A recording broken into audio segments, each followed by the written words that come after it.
नमस्कार, आप देख रहे हैं दैनिक लाइव 24। मैं वीरेंद्र कुमार। आज अरुण भारती जमुई का सांसद का पहला इंटरव्यू, पहला प्रेस कॉन्फ्रेंस, पहली मुलाकात। इस प्रकार आप देख पा रहे हैं, जीतने के बाद अरुण भारती जमुई की धरती का लगातार दौरा कर रहे हैं। और आपको बता दें कि तमाम पत्रकारों ने जनता की समस्याओं को उनके सामने रखने का प्रयास किया। जिस प्रकार बालू माफिया पर भी कई पत्रकारों ने सवाल उठाया, जल संकट पर सवाल उठाया, सड़कों पर सवाल उठाया, रेल की परियोजनाओं पर सवाल, बहुत सारे सवाल, तमाम सवालों का बहुत ही सदे हुए जवाब अरुण भारती ने दिए। जिस प्रकार आप देख पा रहे हैं, अरुण भारती ने कहा लगातार हम क्षेत्र में रहेंगे, रहना भी चाहिए। जिस प्रकार से जनता ने उनको अथाह प्यार दिया, एक रिकॉर्ड बना। जिस प्रकार भारतीय जनता पार्टी के जो एनडीए के गठबंधन तीसरी बार सरकार बनाएंगे, उसी प्रकार जमुई में भी तीसरी बार लोक जनशक्ति पार्टी रामविलास का प्रत्याशी जीता है। ये अपने आप में एक रिकॉर्ड है। तब देखना दिलचस्प होगा कि अरुण भारती जब जमुई की जनता, झाझा की जनता, सोनो की जनता, चकाई की जनता, तमाम जनता की आंखों के सपने कितने पूरे कर पाते हैं। देखिएगा हमारी खास मुलाकात, खास साक्षात्कार अरुण भारती। संसद का चुनाव जीतने के बाद ये मेरा पहला दौरा है। इस पहले दौरे का जो मुख्य उद्देश्य है, यहाँ आकर के यहाँ लोकसभा की जनता का सबसे पहले आभार व्यक्त करना, उनका बहुत बहुत धन्यवाद देना। इतने विपक्षी द्वारा बरगलाए गए, उल्टी सीधी चीज़ें बोली गई, उसके बाद भी जनता ने अपना विश्वास जो मेरे ऊपर जताया है, उनके लिए बहुत बहुत आभार है, उनका बहुत बहुत धन्यवाद है जो उन्होंने अपना विश्वास मेरे ऊपर व्यक्त किया है।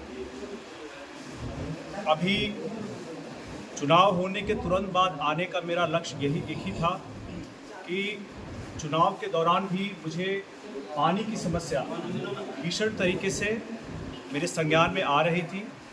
और पहले दौरे में आकर के ये जाना था कि पानी और उसके अलावा और क्या क्या समस्याएं जो हो सकती हैं, जिसके लिए हम लोग को काम शुरू करना चाहिए।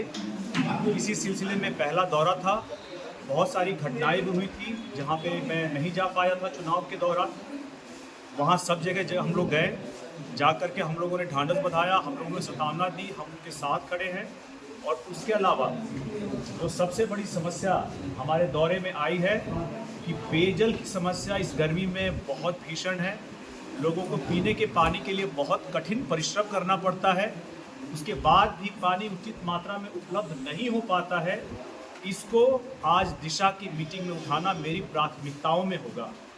इसके अलावा जो सिंचाई है, अभी धान की उपज शुरू होगी, धान की खेती शुरू होगी, लेकिन उसके लिए प्रचुर मात्रा में पानी, सिंचाई की पानी का क्या ये अवेलेबिलिटी है, इसके बारे में भी प्रशासन से बात होगी। क्योंकि लोगों के समक्ष ये समस्या है कि सिंचाई के लिए भी भरपूर मात्रा में पानी नहीं मिल पाता है। तो पानी की जो समस्या है, पेयजल की और सिंचाई की, ये मेरे लिए सबसे पहले प्राथमिक मुद्दाओं में रहेगा। और इसके लिए प्रशासन से मिल कर के हम लोग इसके सुलझान के लिए, इसके संभव क्या क्या सॉल्यूशंस हो सकते हैं, इस पे हम लोग बात करेंगे। इसके अलावा कुछ और समस्याएं हैं, जैसे रोड की समस्या है, कहीं बिजली की समस्या है, कहीं पे अंत्योदय योजना की समस्या है। तो वक्त के साथ साथ सारी समस्याओं पे बात होगी, लेकिन आज सबसे महत्वपूर्ण मुद्दा जो प्रशासन के समक्ष दिशा में जो रहेगा, जिस पे मेरा पूरा अटेंशन रहेगा, मेरा पूरा उसके ऊपर फोकस रहेगा, वो रहेगा पेयजल की समस्या और सिंचाई की समस्या। उसको आप किस रूप में देखते हैं? देखिए, प्रधानमंत्री चुने जाने के बाद किस मंत्री को कौन सा मंत्रालय दिया जाएगा, ये प्रधानमंत्री जी का विशेषाधिकार है। ऐसे में भारत सरकार में कौन मंत्री हो, कौन मंत्री नहीं हो, ये विपक्ष तय नहीं करेगा, ये भारत के प्रधानमंत्री तय करेंगे। और जिन भी गठबंधन के दलों को जो ये जिम्मेदारी मंत्रालयों की दी गई है, उन्होंने अपने अपने प्रभार को संभाल लिया है, अपने कार्य में लग गए हैं। इसीलिए ये कहना कि कोई मंत्रालय झुंझुना है, एकदम गलत है। भारत की जनता की समस्याओं का निवारण इन्हीं मंत्रालयों के द्वारा होता है। तो क्या आप उसको झुंझुना कहेंगे? अजय, ये लोकसभा स्पीकर को लेकर विपक्षी दल बोल रहे हैं कि उनके जो सहयोगी दल हैं उनको दे देना चाहिए लोकसभा स्पीकर का पद। देखिए, इसमें गठबंधन के अंदर विचार विमर्श होगा। और स्पीकर का चयन सदन के द्वारा किया जाता है।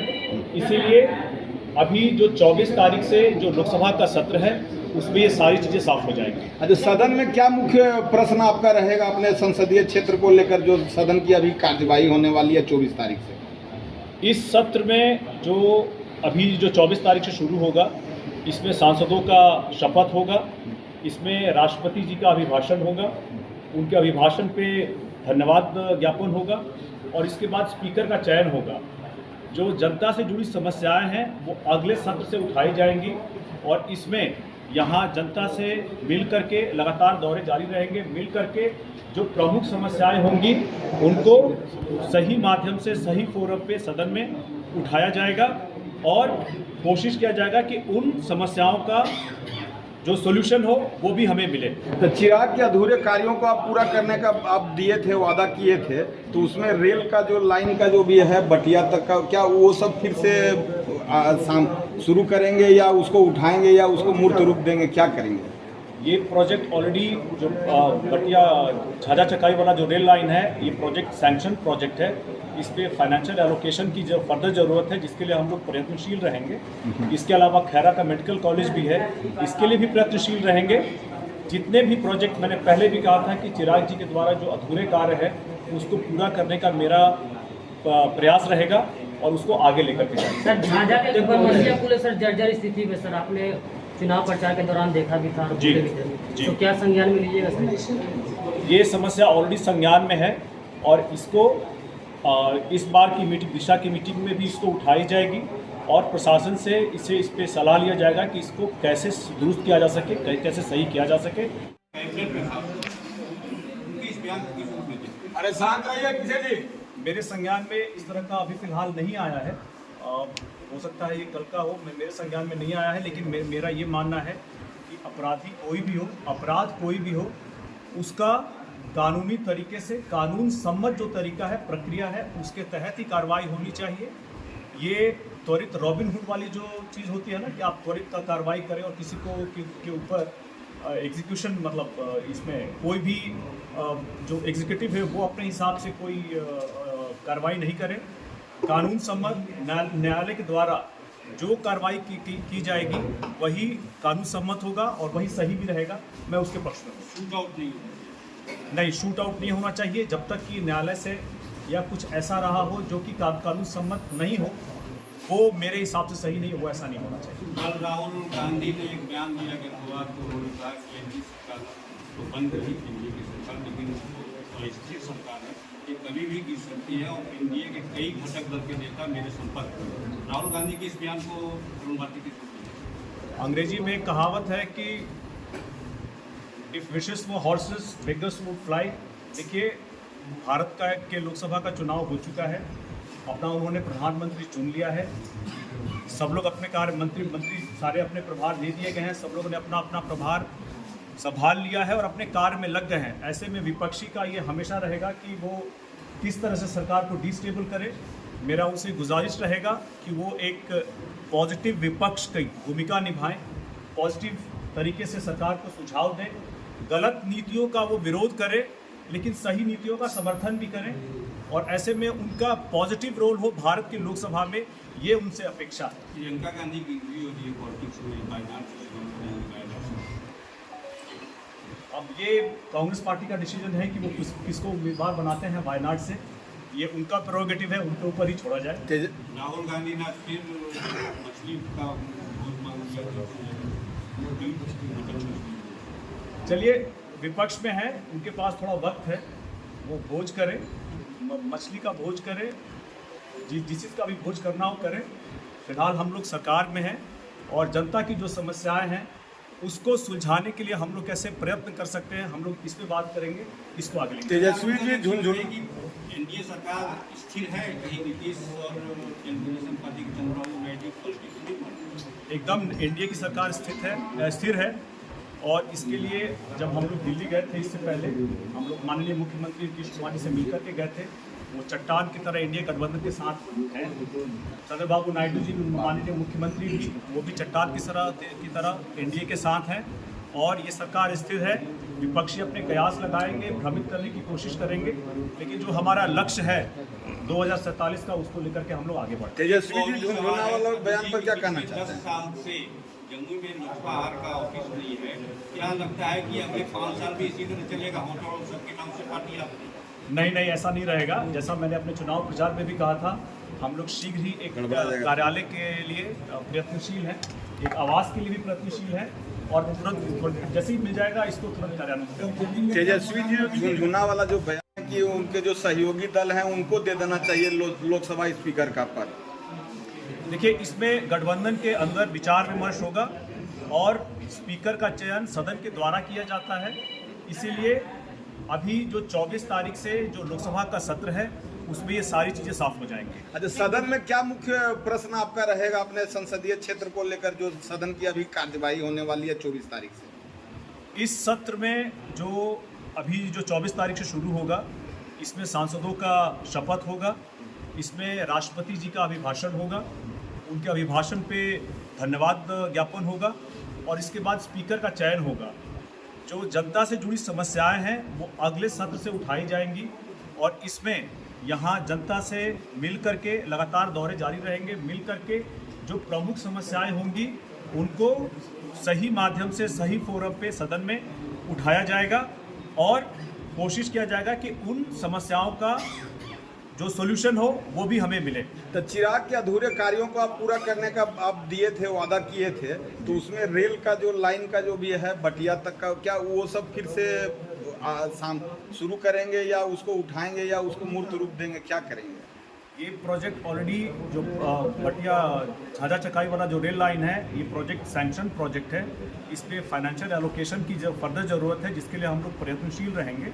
इसके अलावा खैरा का मेडिकल कॉलेज भी है, इसके लिए भी प्रयत्नशील रहेंगे। जितने भी प्रोजेक्ट, मैंने पहले भी कहा था कि चिराग जी के द्वारा जो अधूरे कार्य है उसको पूरा करने का मेरा प्रयास रहेगा, और उसको आगे लेकर के जाएंगे। प्रशासन से चर्चा होगी, इनके और उसी के कारण जल संकट भी उत्पन्न है। बिल्कुल चर्चा होगी। चर्चा होने के बाद इस पे क्या पॉसिबल सॉल्यूशंस हो सकता है उस पर भी बात होगी। हम लोगों का ये प्रयास रहेगा कि ऐसी जो भी मतलब कोई भी जो सही नहीं है उस पर हम लोग रोकथाम का काम करेंगे। आपका मुख्य उद्देश्य है पेयजल की समस्या का मुख्य कारण है अवैध बालू। ऐसे में कैसे देखते हैं?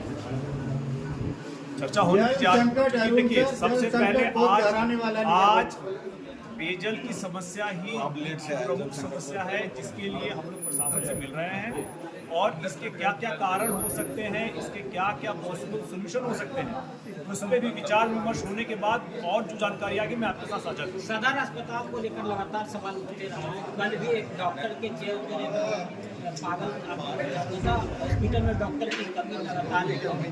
आपकी ओर से क्या कदम उठाए जाएंगे? डॉक्टर शांत रहिए भाई, शांत रहिए। इसमें मेरा ये रहेगा कि ये जैसे ये आपने अभी मुझे बताया है, हम लोग इसके बाद किसी भी दिन एक दिन त्वरित हम लोग वहाँ भी जाएंगे विजिट करने के लिए, और विजिट करने के लिए देखेंगे कि वहाँ किस तरह की समस्याएं हैं। दिशा में तो आज इस बात पे मीटिंग होगी ही, इस बात पे चर्चा होगी ही, लेकिन इसके अलावा खुद वहाँ विजिट करके जो भी उस पर कमियाँ हैं उसको कैसे सही कर सकें, इस पर हम लोग प्रयास करेंगे। अमृत भारत स्टेशन का दर्जा भी दिया गया है जम्मू को, और हर एक लोकसभा में वंदे भारत ट्रेन का स्टॉपेज है। आपके लोकसभा में स्टॉपेज नहीं है क्या? जी बिल्कुल, इस पे माननीय विधायक शेषी जी ऑलरेडी काम कर रही हैं, और इस पे और जोर लगाने की ज़रूरत है। हम लोग मिल करके रेल मंत्री से मिलेंगे और कोशिश करेंगे कि ये तुरंत यहाँ पे भी वंदे भारत का एक स्टॉपेज हो। कोरोना काल से पहले मैं अपने लोकसभा क्षेत्र की बात करूँगा। बड़े नेताओं ने जो क्या बयान दिए हैं, ये किस परिप्रेक्ष्य में बयान दिए हैं, अपने लोकसभा को लेकर के बयान दिया है या किसी और लोकसभा के लिए, ये मुझे नहीं पता है। मैं अपने लोकसभा की बात करूँगा कि मेरे लिए जो यहाँ की जनता है सभी बराबर हैं। मैं किसी समाज में, किसी जमात में कोई भेदभाव नहीं करूँगा। मैं सबका सांसद हूँ, सबके लिए काम करूँगा। पिछले 10 साल से चिराग पासवान जमुई के सांसद रहे हैं। इस बार जमुई की जनता ने आप चिराग जो है जमुई को वो आपके साथ में सौंपा है। जाम की जो समस्या है जमुई की, वो कितना इफेक्टिव रहेगा, उसके लिए क्या प्लानिंग? जाम की जो समस्या है खास करके जमुई शहर के अंदर में, ये जो प्रबुद्ध लोग हैं उनसे भी इस बात पे चर्चा हो रही थी, और हम लोग इसको प्रशासन के संज्ञान में ला करके इसमें जो एक तो त्वरित क्या कार्रवाई हो सकती है और जो लॉन्ग टर्म क्या सोल्यूशन होता है इस पे भी हम लोग आज बात करेंगे, विचार करेंगे और देखेंगे कि इसमें क्या इसका समस्या का कैसे ये सॉल्यूशन हो सकता है। सर इधर एक सवाल है 4 मिनट। क्या करने जा रहे हैं अपने क्षेत्र के लिए आप और चिराग पासवान जिन्होंने आपको विरासत सौंपी है उस क्षेत्र के लिए? इस बारे में मेरी अपनी पार्टी में और गठबंधन में भी एक प्रारंभिक रूप से चर्चा हुई है कि जो मंत्रालय माननीय चिराग पासवान जी को मिला है उसकी क्या संभावनाएं हमारे संसदीय क्षेत्र में हो सकती हैं, इस पे विचार विमर्श कर रहे हैं हम लोग। और हम लोग इसके बारे में अगर कोई एक अच्छा कोई इंस्टीट्यूट हो या कोई संस्था हो या यहाँ पे कोई फूड पार्क बन सकता हो, इसके लिए एक ज्ञापन हम लोग मंत्री जी को सौंपेंगे। और हमारी कोशिश रही कि जिस तरह से स्वर्गीय रामविलास पासवान जी ने अलग अलग संस्थाओं को हाजीपुर में ले गए थे, वहाँ उन्होंने इस्टेब्लिश कराया था। हम लोग माननीय मंत्री चिराग पासवान जी के मंत्री रहते ऐसी कौन सी प्रोजेक्ट को यहाँ ला सकें, इस बारे में हमारा प्रयास रहेगा। ये बहुत प्रारंभिक स्थिति है, बहुत प्रारंभिक चर्चा है, लेकिन अगले 6 महीने में हम लोग उनके पास एक न एक कोई ऐसा प्रोजेक्ट लेकर के अपने चर्चा के माध्यम से उनके पास संज्ञान में ले जाएंगे और कोशिश करेंगे कि एक प्रोजेक्ट हम लोग अपने संसदीय क्षेत्र में लेकर के आए। आपके दौरा के दौरान एक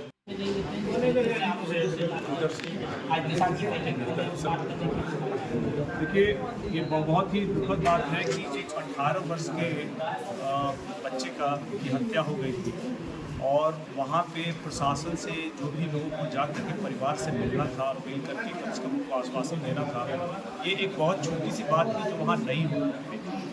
ऐसे में बहुत ज़रूरी था कि जनप्रतिनिधि में से कोई जाकर के परिवार से मिले, उनको ये आश्वासन दें, उनको ये आदत बताएं कि हम आपके साथ खड़े हैं और प्रशासनिक इसमें जो भी मदद संभव हो सकती है उनके लिए करें। ऐसे में सीओ साहब से बात हुई और ये जान के मुझे बहुत आश्चर्य हुआ कि इस घटना के लगभग 10 दिन से ज़्यादा होने के बाद भी प्रशासन की तरफ से वहाँ कोई नहीं गया है।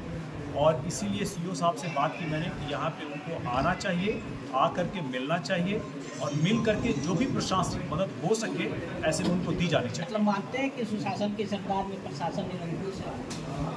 देखिए, ऐसी बात नहीं है। कहीं कहीं जो भी थोड़ी बहुत लापरवाहियाँ हैं जहाँ पे अधिकारी नहीं पहुँच पाए हैं, कोशिश ये कर रहा हो कि ऐसी कोई भी घटना हो उनके अगर कार्य क्षेत्र के अंदर, तो वहाँ पे उनका विजिट जरूर हो, वहाँ जरूर जाएं, घटना के बारे में संज्ञान लें, त्वरित वहाँ पे जो घटना स्थल वहाँ से संज्ञान लें, परिवार वालों से मिलें और मिल करके उनको अपनी मदद का भरोसा जरूर दें। देखिए, मेरा ये मानना है कि जब आप सांसद निर्वाचित होते हैं, जनता के द्वारा चुने जाते हैं, तो आप पूरी की पूरी लोकसभा के जनता के प्रतिनिधि होते हैं। ऐसे में ये भेदभाव कि मैं किसी का काम करूंगा या नहीं करूंगा बड़ी ही बेईमानी होगी, इस बात का कोई मतलब नहीं है। सांसद जो होता है वो पूरे संसदीय क्षेत्र के लिए होता है और मेरा जो प्रयास रहेगा अपने क्षेत्र में अपनी सभी समाज, सभी जमात के अपनी जो जनता है उनके समस्याओं का हम सुलझान उनसे कैसे करें। मेरी मुलाकात सबसे होगी, समाज के हर तबके से होगी और हर किसी के समस्या के निवारण के लिए हम लोग प्रयत्नशील रहेंगे। नहीं, हम लोग को समस्याओं के बारे में एक खाका तैयार नहीं होगा, इसीलिए अब ये दौरा शुरू हुआ है। लगातार हम लोगों से मिलते रहेंगे, लगातार उनसे वार्ता होती रहेगी और इसी तरह से जितनी भी समस्याएं हैं उसका एक खाका तैयार कर, चाहे वो स्थानीय प्रशासन के द्वारा हो, चाहे वो बिहार सरकार के द्वारा हो या वो भारत सरकार के द्वारा हो, जैसे भी इन समस्याओं का सुलझान हो सकता है उसके हिसाब से एक हम लोग खाका तैयार करेंगे और खाका तैयार करके उसी हिसाब से हम लोग इस पे आगे कार्य करेंगे। देखिए, प्रधानमंत्री चुने जाने के बाद किस मंत्री को कौन सा मंत्रालय दिया जाएगा ये प्रधानमंत्री जी का विशेषाधिकार है। ऐसे में भारत सरकार में कौन मंत्री हो कौन मंत्री नहीं हो ये विपक्ष तय नहीं करेगा, ये भारत के प्रधानमंत्री तय करेंगे। और जिन भी गठबंधन के दलों को जो ये जिम्मेदारी मंत्रालयों की दी गई है उन्होंने अपने अपने प्रभार को संभाल लिया है, अपने कार्य में लग गए हैं। इसीलिए ये कहना कि कोई मंत्रालय झुंझुना है एकदम गलत है।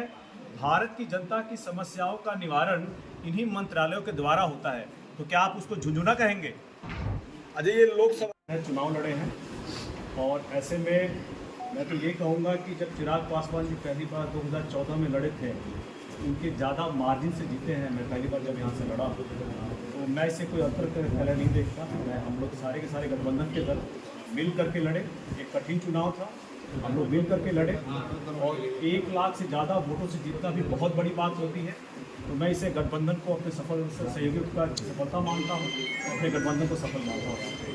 सर, मालूम आप के जमुई शहर के अंदर में ये जो प्रबुद्ध लोग हैं उनसे भी इस बात पे चर्चा हो रही थी और हम लोग इसको प्रशासन के संज्ञान में ला करके इसमें जो एक तो त्वरित क्या कार्रवाई हो सकती है और जो लॉन्ग टर्म क्या सोल्यूशन होता है, इस पे भी हम लोग आज बात करेंगे, विचार करेंगे और देखेंगे कि इसमें क्या इस समस्या का कैसे ये सोल्यूशन हो सकता है। सर, इधर एक सवाल है, 4 संज्ञान में है और इसको इस बार की मीटिंग, दिशा की मीटिंग में भी इसको उठाई जाएगी और प्रशासन से इस पे सलाह लिया जाएगा कि इसको कैसे दुरुस्त किया जा सके, कैसे सही किया जा सके और अगर नए पुल की जरूरत होगी तो उसके ऊपर भी हम लोग अरुण जी, प्रयास देवेश करेंगे। चंद्र ठाकुर के बाद गिरिराज सिंह का भी बयान मुस्लिम और यादव को लेकर आया।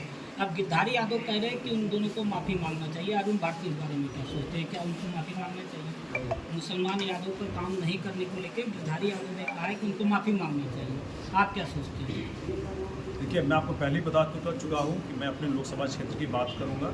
बड़े नेताओं ने जो क्या बयान दिए हैं, ये किस परिप्रेक्ष्य में बयान दिए हैं, अपने लोकसभा को लेकर के बयान दिया है या किसी और लोकसभा के लिए, ये मुझे नहीं पता है। मैं अपने लोकसभा की बात करूँगा कि मेरे लिए जो यहाँ की जनता है सभी बराबर हैं। मैं किसी समाज में, किसी जमात में कोई भेदभाव नहीं करूँगा। मैं सबका सांसद हूँ, सबके लिए काम करूँगा। पिछले संज्ञान में नहीं आया है, लेकिन मेरा ये मानना है कि अपराधी कोई भी हो, अपराध कोई भी हो, उसका कानूनी तरीके से, कानून सम्मत जो तरीका है, प्रक्रिया है, उसके तहत ही कार्रवाई होनी चाहिए। ये त्वरित रॉबिन हुड वाली जो चीज़ होती है ना कि आप त्वरित का कार्रवाई करें और किसी के ऊपर एग्जीक्यूशन, मतलब इसमें कोई भी जो एग्जीक्यूटिव है वो अपने हिसाब से कोई कार्रवाई नहीं करे। कानून सम्मत न्यायालय के द्वारा जो कार्रवाई की जाएगी वही कानून सम्मत होगा और वही सही भी रहेगा। मैं उसके पक्ष में शूट आउट नहीं शूट आउट नहीं होना चाहिए जब तक कि ये न्यायालय से या कुछ ऐसा रहा हो जो कि कानून सम्मत नहीं हो, वो मेरे हिसाब से सही नहीं हो, ऐसा नहीं होना चाहिए। कल राहुल गांधी ने एक बयान दिया कि गोवा को कहा कि एनडीए सरकार तो बंद नहीं थी बीजेपी सरकार, लेकिन इसको स्थिर सरकार है, ये कभी भी गिर सकती है और एनडीए के कई घटक इसको उम्मीदवार बनाते हैं वायनाड से, ये उनका प्रोरोगेटिव है, उनके ऊपर ही छोड़ा जाए। राहुल गांधी ने फिर मछली का वोट मांग किया। चलिए, विपक्ष में है, उनके पास थोड़ा वक्त है, वो भोज करें, मछली का भोज करें, जिस चीज़ का भी भोज करना हो करें। फिलहाल हम लोग सरकार में हैं और जनता की जो समस्याएं हैं उसको सुलझाने के लिए हम लोग कैसे प्रयत्न कर सकते हैं, हम लोग इस पे बात करेंगे। इसको आगे तेजस्वी जी, झुंझुन एनडीए सरकार स्थिर है, कहीं नीतीश और तेलुगु पार्टी में डिस्कशन होगा, चर्चा होगा और इस पे क्या उचित कार्रवाई हो सकती है प्रशासन के द्वारा, सरकार के द्वारा, उस पर भी विचार। सरकार तो बालू को जो है ट्रक से दूसरे जिला में बेचवा दिया। अब यहाँ के जो लोग ट्रैक्टर से अपना घर भी बना रहे हैं तो उसको भी अवैध मान के उसको अब नहीं दे रहे हैं। ये तो गलत नीति है ना। इस पे चर्चा होने दीजिए, इस पे पहले प्रशासन के साथ चर्चा होने अरुण जी, सहयोगियों का सफलता मानता हूँ, अपने गठबंधन को सफल मानता हूँ। डिस्कशन होगा, चर्चा होगा और इस पे क्या उचित कार्रवाई हो सकती है प्रशासन के द्वारा, सरकार के द्वारा, उस पर भी विचार। सरकार तो बालू को जो है ट्रक से दूसरे जिला में बेचवा दिया। अब यहाँ के जो लोग ट्रैक्टर से अपना घर भी बना रहे हैं तो उसको भी अवैध मान के उसको अब नहीं दे रहे हैं। ये तो गलत नीति है ना। इस पे चर्चा होने दीजिए, इस पे पहले प्रशासन के साथ चर्चा होने। संकट भविष्य में बहुत गहराने वाला है। जी, तो पहले चर्चा होने दीजिए, पहले संज्ञान में आने दीजिए। ये तो एक से ये भी समस्या आई है संज्ञान में और इस पे भी हम लोग जो सही फोरम होगा वहाँ डिस्कशन करके, चर्चा करके कोशिश करेंगे कि इस पे कहाँ स्टॉपेज हो सकता है, उसको हम लोग जल्द से जल्द करवाने की कोशिश करेंगे। अरुण जी, अभी मेरा प्रयास रहेगा कि दूसरे दौरे में हम लोग बटिया गांव का भी भ्रमण करें और जो भी वहाँ पे कार्य हो सकते थे जो पहले नहीं हो पाए, जब माननीय चिराग पासवान जी ने गोद लिया था, तो प्रयास रहेगा कि वहाँ पे भी विकास का कुछ कार्य हम लोग त्वरित रूप से शुरू कर सके और जो भी वहाँ काम उन्होंने वादे किए होंगे या जो किए थे उस पर हम लोग कार्य करके बटिया को भी पीछे नहीं रहने देंगे, वहाँ भी विकास की प्रयास को ले जाएंगे, वहाँ भी हम लोग काम कर पाएंगे। अरुण